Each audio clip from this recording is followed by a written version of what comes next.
Today, we're going to dive into a really fascinating model of our inner world. It was developed by Rodrigo and Daniela Arteaga, and it's all about a kind of hidden map to our internal purpose. Let's unpack it together. So let's start with this hook.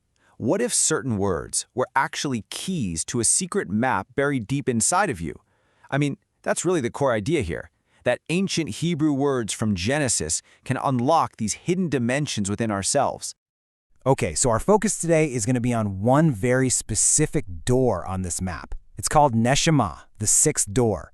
We're going to look at what it actually represents and how it was discovered in the first place. So what exactly is Neshamah? Well, in Hebrew, the word literally means breath or respiration. Simple enough, right? But in this inner map, it stands for something so much deeper. It's seen as the sixth dimension of our inner self.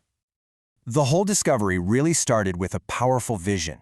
Daniela Arteaga saw herself in a place that she felt was like a quiver, you know, the bag you hold arrows in? But here's the thing, it was completely empty, no arrows. And this image was later interpreted as symbolizing the absence of her earthly father's blessing and affirmation.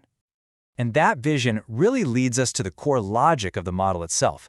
It's all about what they call the breath of blessing, and this dynamic, this rhythm of receiving and giving that really powers this entire inner map.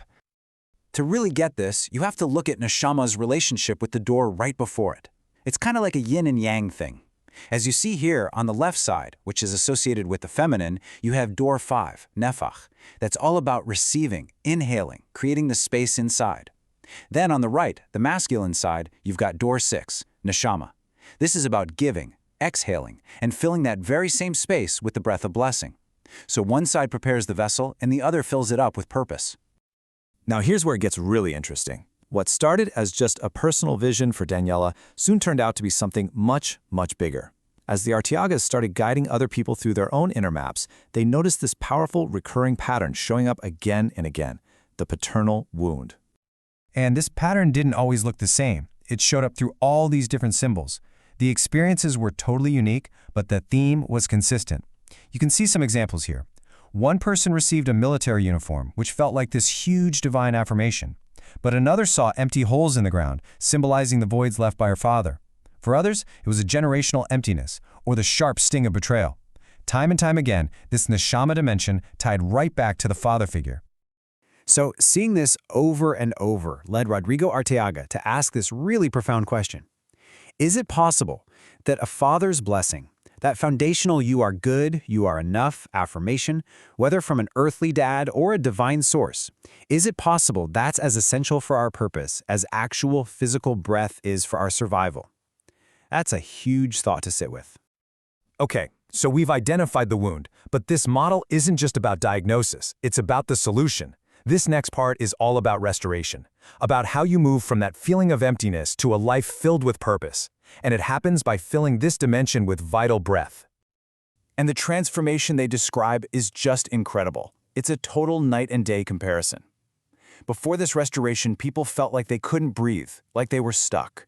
Their inner symbols were things like an empty quiver or dry, cracked land. The result? No direction, no purpose. But after, that feeling became like wind in their sails, a sense of movement. The symbols changed to bicycles ready to ride or fertile lands. And the outcome was a clear path forward, just brimming with confidence. And during these restoration sessions, these amazingly powerful phrases of affirmation would just surface.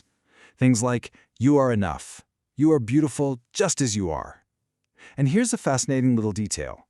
The sources mentioned that the song "Good, Good Father" would often come up totally spontaneously, almost like an anthem for this experience of finally getting that divine validation.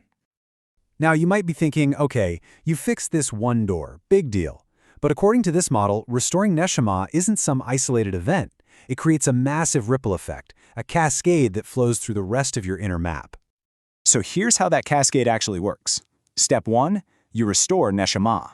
You receive that breath of paternal affirmation.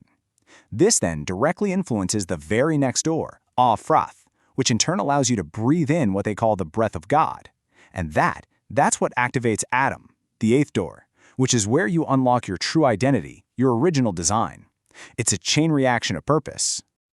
And that is why Neshamah is such a big deal. It's not just another door. As the slide emphasizes, it's the number one, The first key door on the entire right side of this inner hallway, that's the masculine or giving side. Getting this door open is the trigger that activates the whole flow of purpose that comes after it. So let's pull all of this together. What is the big idea here? Why does this spiritual breath matter so much in this model? The main takeaway is that Neshamah isn't just a poetic metaphor. It's presented as an actual structural component of our being.